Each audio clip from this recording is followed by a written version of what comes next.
All right, hi guys, here we are, PGC finals. But really, we're just at the beginning, right? This is like the start of your journey. And from what I heard last night, you're a group of people that has fully arrived. You are conscious, you are ready to take action, and welcome. Thank you. We need you. We are really excited to have you in this community. We need all the help we can get. So I have a business partner. We have a company called Guidelight Strategies, and basically we work with innovators and investors. So all the innovators you heard from today, whether they were nonprofits or companies, we work with those nonprofits and companies and help them figure out what their strategy should be, their business strategy, their program strategy, and then help them figure out what type of funding is the appropriate funding to go after. So you heard a little bit about kind of going after funding that wasn't appropriate to help grow that business model in the way that gave it the best outcomes for the world. And so we help businesses and nonprofits figure out how to do that. These are just some of our clients. Basically, we covered that. Okay, so I'm really into strategy, and you're all starting to think about how you're going to have your own impact on the world. And people will say to you as your career goes on, oh, you need a strategy, you need an important strategy. It's really, really important. What does that mean? Okay, it just means that you need a clear roadmap. You need to think through your plan a little bit. Think about what you want to achieve and the steps that you need to get there. And write that down. Maybe go home tonight and write down one outcome you want to achieve and the steps that you think you can take to get there, and keep revisiting that. So with our company, we do that with other nonprofits and companies, and we help them figure out how to achieve their vision in the world, the vision of change they want to see. Okay, so I'm sharing some of my story with you, and this is one of my favorite quotes. The future is dark, and that's the best thing it can be. Can any of you guess why that's one of my favorite quotes? Any guesses? There's something it implies. That there will be light. There will be light. There's change you can make. Yes, for me, it's opportunity. This means that we have the opportunity to help create the future we want, right? So sometimes when things seem dark, like especially now with the political time we have, it's not predetermined. The future's never predetermined. We all have a say in how it's going to turn out if we get involved. All right, a little bit about my journey to becoming a change maker. So this is a Wanako. It's in the llama family. They live in Patagonia. And, I heard some of you talk a little bit about this last night, which is feeling like, and some of the speakers today, you're out on the edge. You're out on the edge. You're feeling a little bit awkward sometimes. You're looking at this new horizon, and, you're not fully sure what steps to take, how to go, but you're looking. So Wanakos actually do this. They have one Wanako in the whole herd whose job it is to stand and look at the different threats that are coming to potentially impact their herd. And when that Wanako gets tired, it walks back, and the rest of the group makes a circle around it so that it can sleep without getting attacked by mountain lions or other things. Okay, and then someone else takes over. So that lesson is something that we all need to, it's something that's been helpful in my career, right? Which is learning from all these folks in the room, and then when you're tired or when you're feeling burned out or you need a new solution, going to them, getting more feedback and feeling inspired. And you guys have that community now, and you need to use it moving forward. My journey. So I grew up in cities. I didn't grow up outside. My parents were really, they didn't camp. We didn't do anything like that. So I was in New York, Providence, Rhode Island, Boston, Montreal, London. And I really came to, so I guess my first experience of feeling awakened something about the environment was when I was very young, I think 5. We used to go into Central Park a lot. And at one of the entrances in Central Park, there were gorillas that they had in these 2 big cages. And I remember I would make my dad take me that way all the time, and I would stand in front of those cages, and I would stand there and I would say, I love you, I love you, I love you, in my head. And I thought that, I was really having this conversation with this being that clearly needed help. Right? There was something wrong that I could see there that wasn't working right. So then nothing happens for me on the environment for a very long time. I go through high school.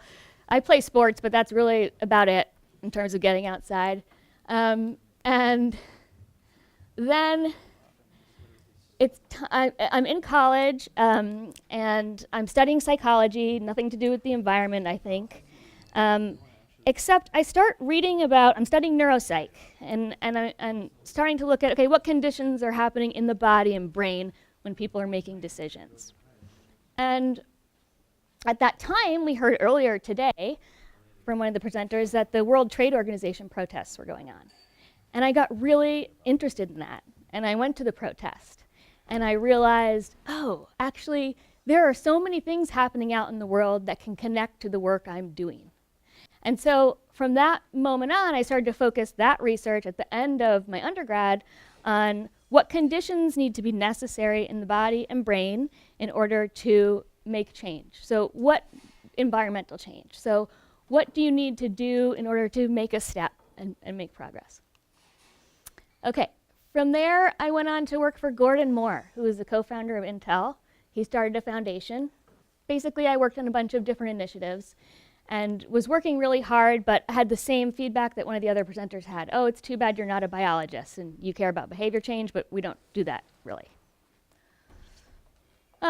That brought me to another lesson that's really important in this field. You make your own luck, okay? You make your own opportunities. All of you are going to do this over and over and over again throughout your career. Basically, you prepare yourself, and then you look for opportunity. That's how you achieve success in the world. And you've all been preparing yourself throughout this whole challenge. And you're starting to see what it looks like to see these opportunities. So I couldn't move up. I was in this great place that was doing interesting work, and I couldn't move up, and so I had to figure out, okay, how do I make this happen?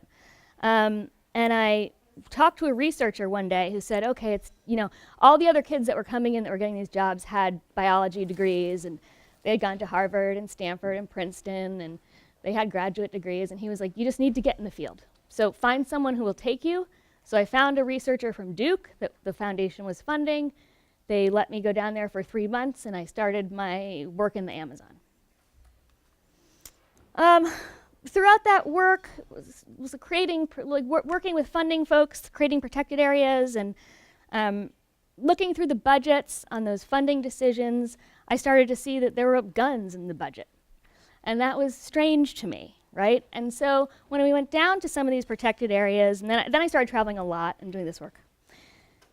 I realized that we were paying to create these protected areas, but there were just people on the perimeter that were keeping other people, so there were police on the perimeter with guns, keeping the people that lived in those communities separate from the protected areas.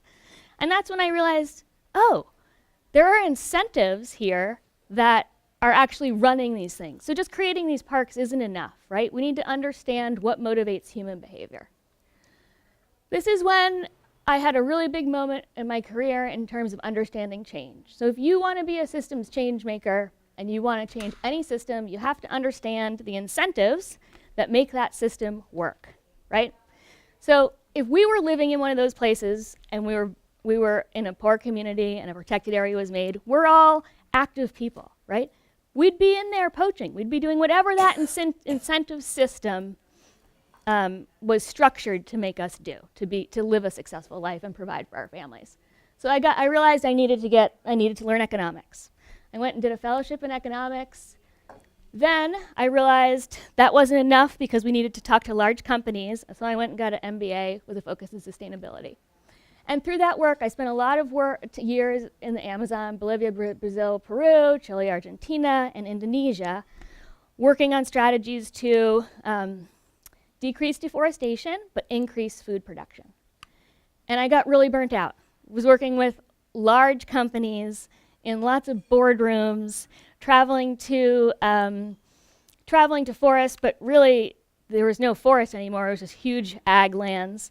And I needed to renew my spirit. So I went down to Patagonia and I met Doug and Chris Tompkins. Doug was the founder of the North Face. And he was creating Patagonia National Park, and I went to work for him for 2 years. And just had some time reconnecting with the wild. And this brings me to another lesson for you guys. You have to find the bonfires of your soul. What lights you up, right? And sometimes for some of you, it's really obvious, and for others, it's a journey to get there. But find yours, find your passion, and keep working on it. Sometimes it's the people, right? Sometimes it's the animals. One more thing if you're going to be a change maker. There's this concept like levers of change, right?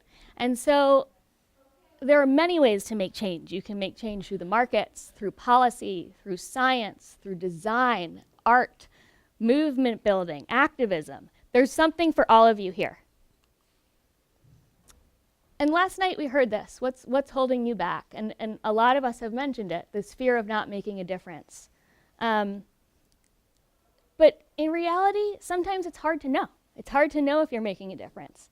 And so, but we feel it every now and then, right? I just felt it again with the Women's March, and I just felt it last night with all of you.